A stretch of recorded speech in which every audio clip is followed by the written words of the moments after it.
Well, hello, Good News Chapel. If you've been following the past few Wednesdays, you know that we've been in the book of 1 Corinthians, and I've kind of given myself permission just to go really slowly through this book, and it's been really sweet for me to kind of just maybe take a verse or two and meditate upon it for a whole week and see kind of what comes out of that, and I've found it really powerful for me, and I hope it is for you as well today. We're going to jump right back in 1 Corinthians chapter 1.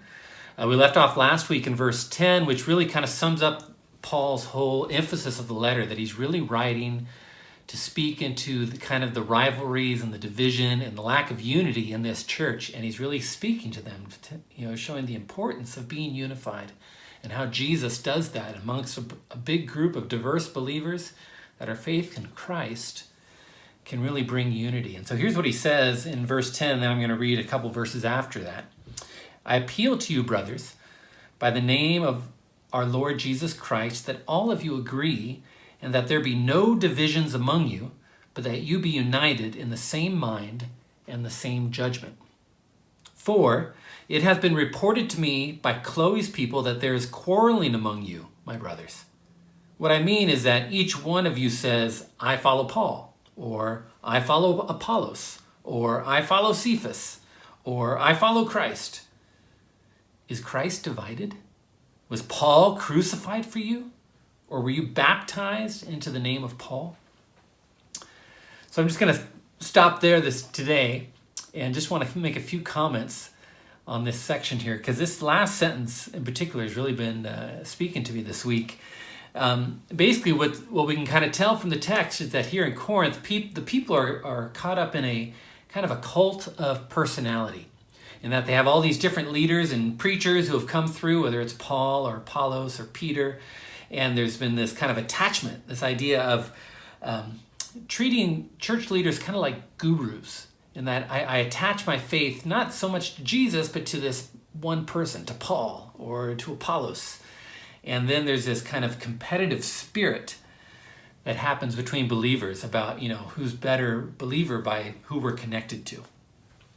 Now, clearly Paul knows that this kind of allegiance to humans is really unhealthy for the believers in Corinth. I mean, you put your faith in any human being, in any other person besides Jesus. You put your faith in another created object, and you are always going to be let down.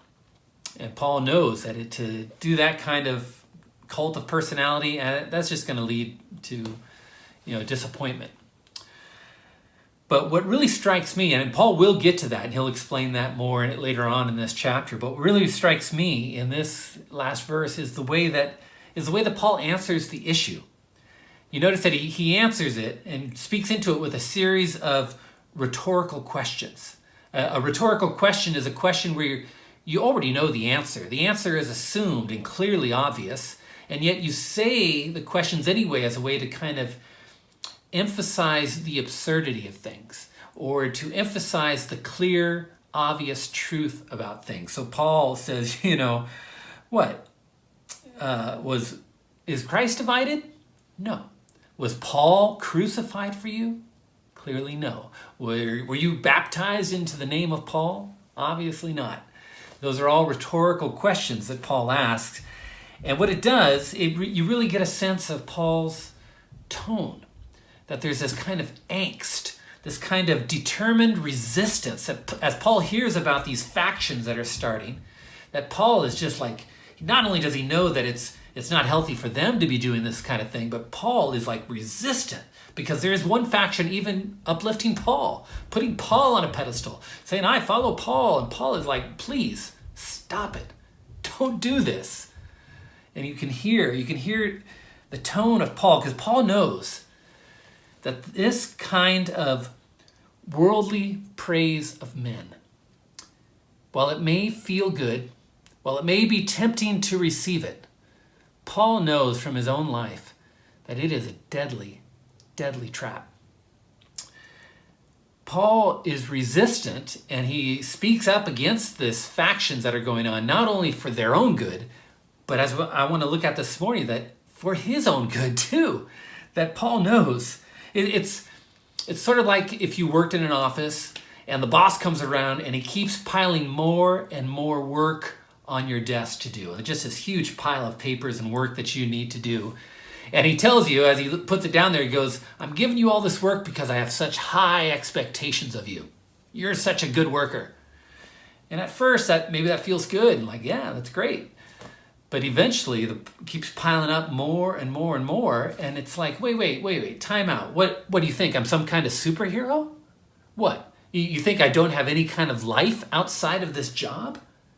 You hear those are rhetorical questions that express a tone of angst and frustration. And it's the same thing that Paul is basically saying, like, you put me up on a pedestal, you start having these high expectations of me, you start looking to me to satisfy your deepest needs and the longings of your heart. He's like, what? Do you think I'm Jesus? Do you think that I went up on the cross and died for you? Do you think I'm your Messiah? No. And you know what? I am not going to bow down. I'm not going to give in to this temptation of you trying to do that to me. And Paul does that. Paul knows that trying to be a people pleaser is a recipe for misery. And if you live your life trying to make other people happy, trying to live up to everyone's expectations, trying to meet everybody else's needs, which may seem like, oh, that's like a good thing to do, but it's a deadly trap. And Paul knows this, and he resists it because he knows that if he gives in, if he tries to meet everybody's needs and tries to be a people pleaser, that he's going to sacrifice two key things in his faith. He'll sacrifice joy, and he'll sacrifice freedom. And just briefly, joy. You see, Paul knows that God has designed him with a very unique and yet a very limited set of gifts, which is true of everyone in the church. One of the main points of Corinthians is this idea that the church is a body and that everyone has been given a certain set of gifts, but a very small set of gifts. Nobody has a monopoly. Nobody has an advantage. People just have different sets of gifts. And the church is everybody using their gifts. Everyone's got a small slice of the pie, and we work together to be the whole church. And Paul knows he has a very limited but a very unique gift set, and his life and his vitality is in living out his small slice of the pie. And what happens, though, if you get pressured suddenly to try to do more, try to have a bigger slice of the pie, try to do more gifts that are outside of your calling and outside of your gift set, what that's going to do is it's going to lead to a sacrifice of joy. You won't be focused on the things you are called and created to do, and instead try to do all these other things that are only going to lead to resentment and exasperation and frustration. And Paul says, I'm not doing that. I know who I am. I know how God has gifted me and created my unique heart, and I'm going to stay true. I'm going to stay blissfully limited, and in doing the things that I know I'm called to do is where I will find joy. And so it's learning what to say yes to and what to say no to that really gives joy. And Paul knows that. And secondly, Paul knows the other thing you'll lose as a people pleaser is freedom. Because if you really try to make everybody happy, you try to meet everyone's needs, you have to kind of keep up appearances. You have to be this stalwart kind of pinnacle of faith. In person, you can't be messy. You can't have flaws. You can't show weakness. You got to be confident and certain and look like you got your whole life together. And that's just a lie. And Paul says, I'm not doing that. I know who I am. I'm a mess. I'm a sinner saved by grace, no different than anybody else on the planet. And I'm not going to go around and pretend like I'm something when I'm not, because that's miserable. If you try to keep up appearances, what you lose is your freedom. You try to make it look like you don't smell as bad as you do. And that's in trying to put on a mask.